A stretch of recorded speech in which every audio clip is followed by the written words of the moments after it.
just get so sentimental sometimes. She's gone goblin. Look at them boots. She's gone goblin. Back to her roots. Folk goblins? That's an interesting... greetings, programs. Hanker and Fernail here. Let's get through all the legal text real quick, shall we? Welcome to another episode of Dungeons and Dragons, where you learn to play D&D like a big old badass. I'm your buddy, Hanker and Fernail, and let's get right into it. Okay, well now that that's over,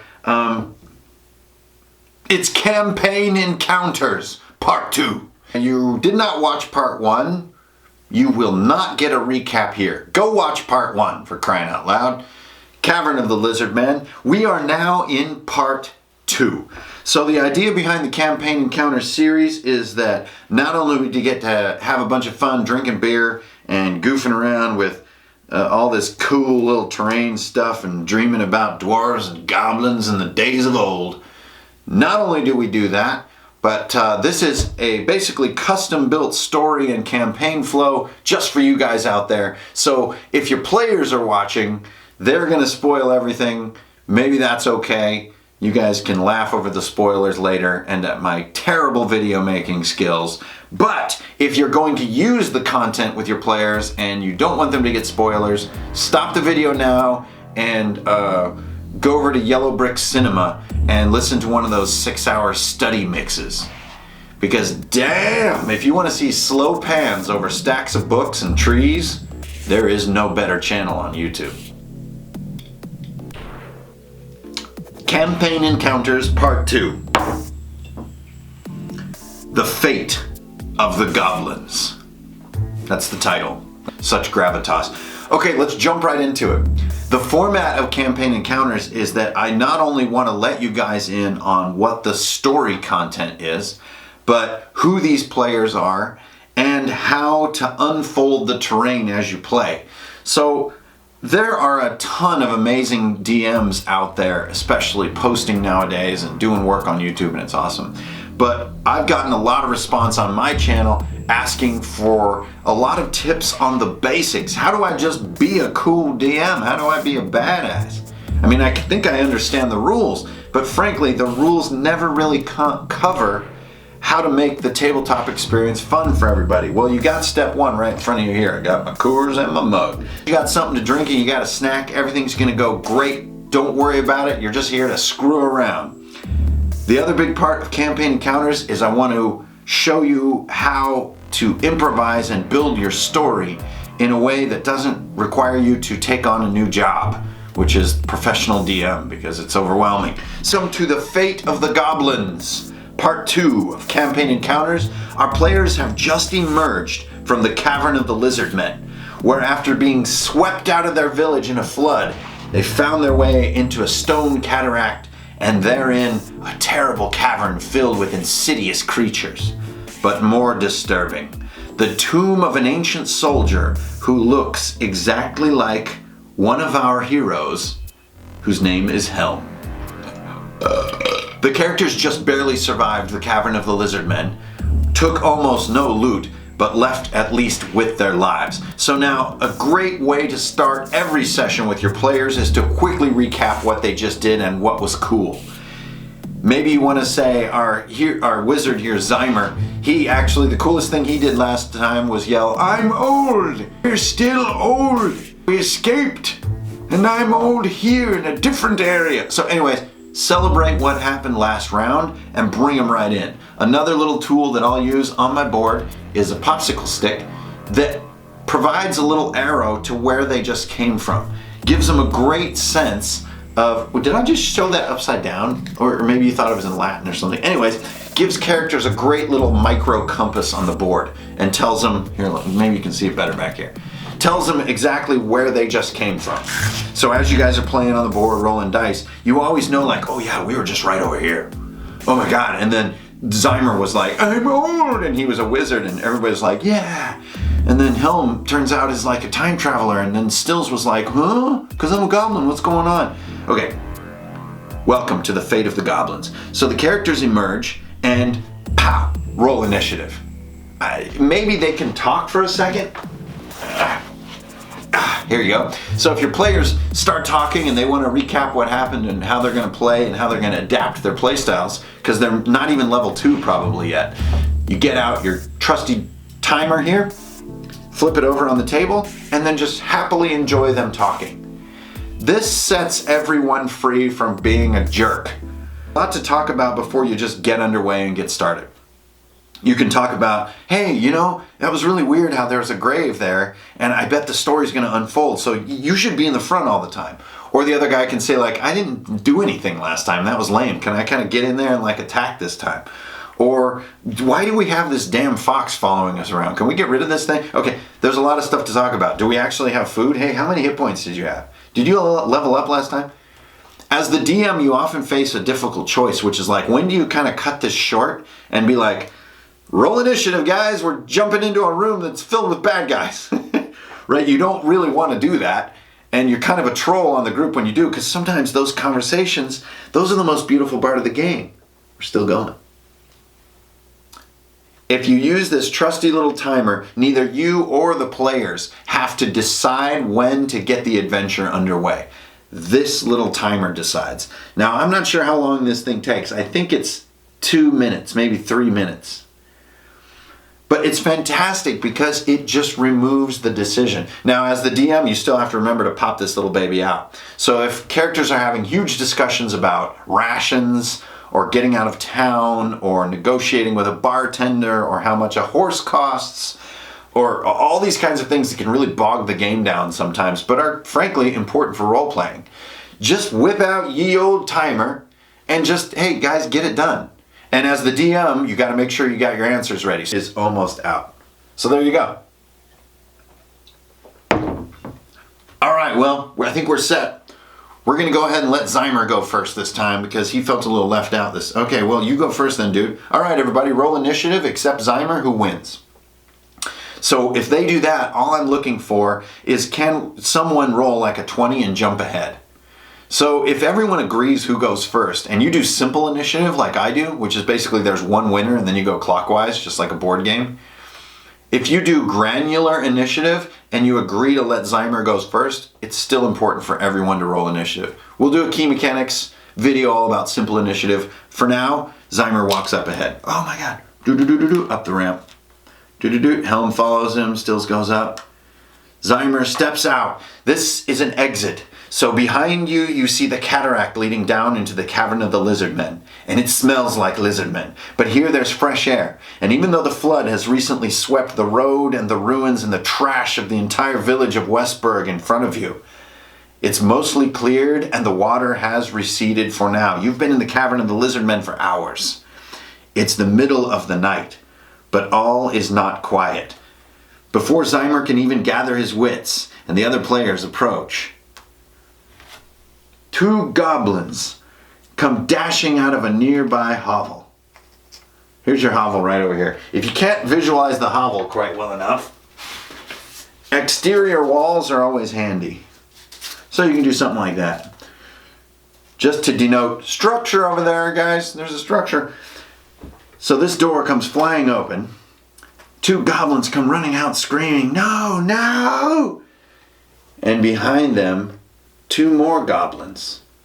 Now, since we have an initiative roll, I'm already, as the DM, have my enemies move in the turn sequence. So let's say that Zymer won, he got up.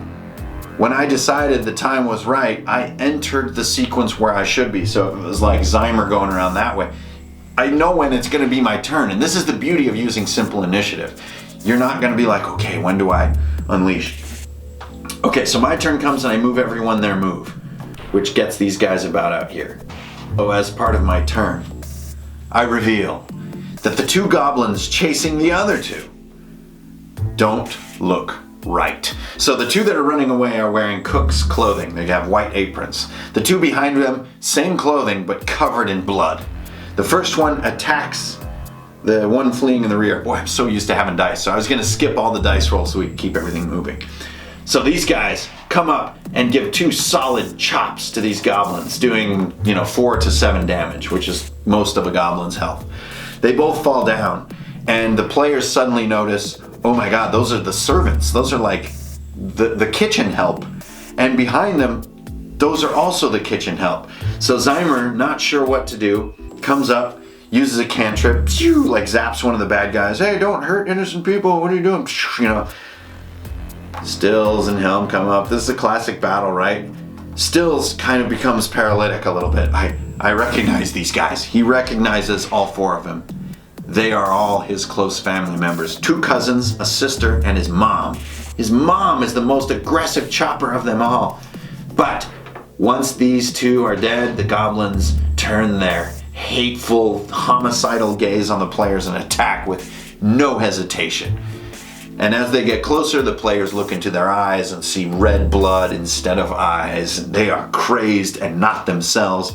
Stylls is forced to join, somehow disables without killing, I hope, his own mother, and then looks on this scene with horror. Boom. Okay. Now what I just did really quick there, that was a battle.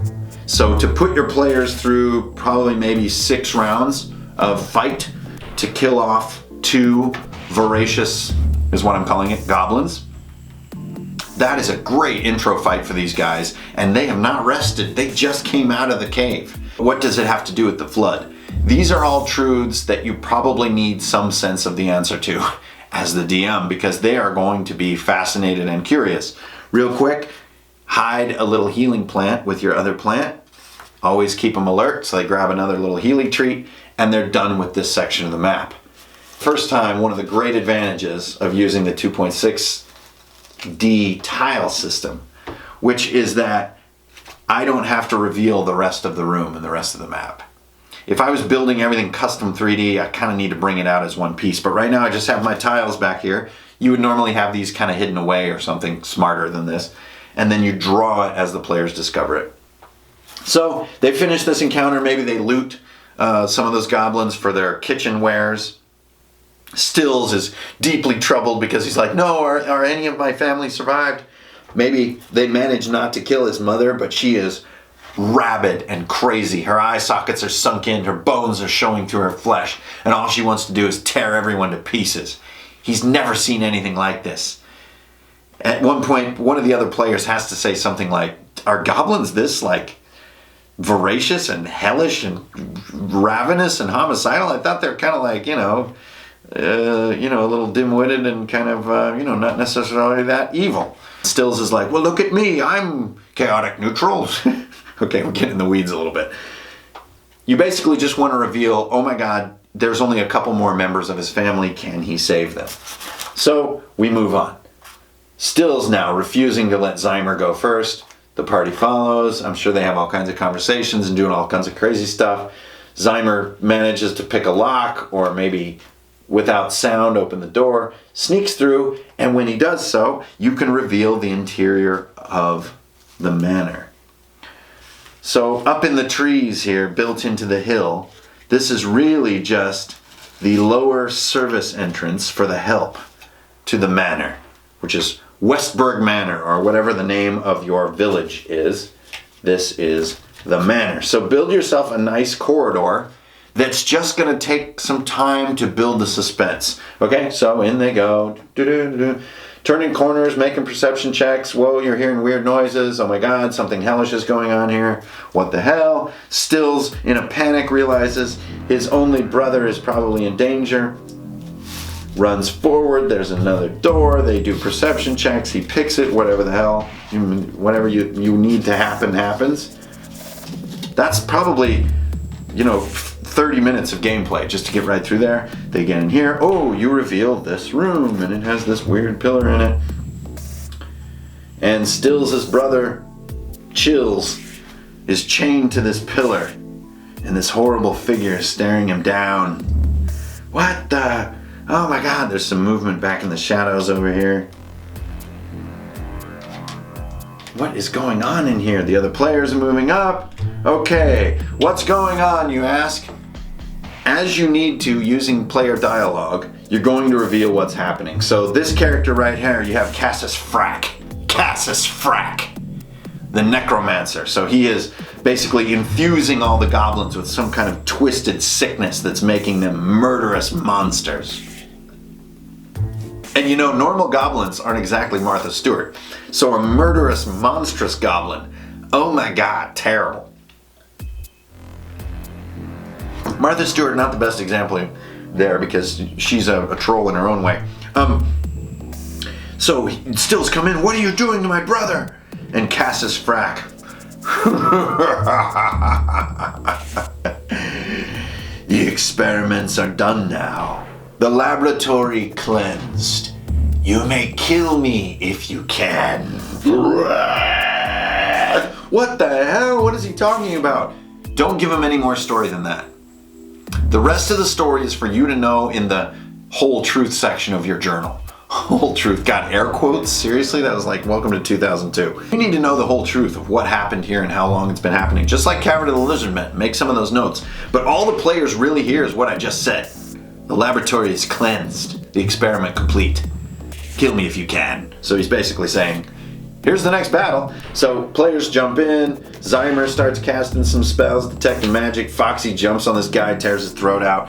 And then right when they're like, wow, we're fighting a necromancer, the rest of the kitchen help comes charging in. And the first one cuts Chills loose.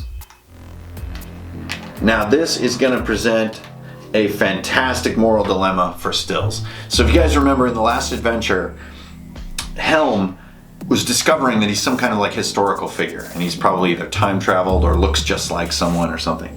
But then they come back up onto the surface after this flood, and now what the hell is this? They find out that Stylls' little slave goblin family was being turned into zombies like overnight, and they're ravenous and crazy, and oh my God, the flood, the laboratory cleanse, the flood was done on purpose? Okay, by who? While they're realizing all this stuff, while Stylls is being attacked by his own brother, who is, for lack of a cooler word, infected with some kind of horrible new plague that turns you into a murderous creature.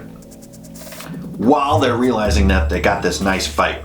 So just take 5 standard goblins and bump their stats a little bit if they're ravenous, and then take like a look up wizard or magic user in the monster manual, or just go on instinct. This is just your average 3rd level wizard here. He's gonna fire off like 3 spells and be done, right? It's really simple.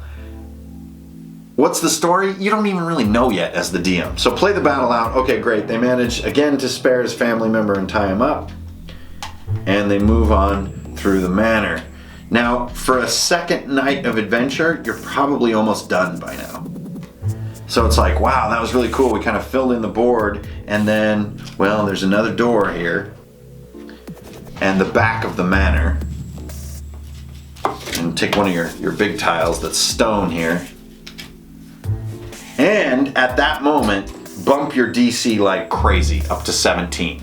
So you guys know I use the popsicle sticks to mark your DC of the room. So like back here when you're fighting the necromancer, Cassius Frack, and the goblin kitchen helpers, you have a room DC of 13. So fear, dex, strength, all kinds of checks that'll make this fun and interesting are all checking on a 13.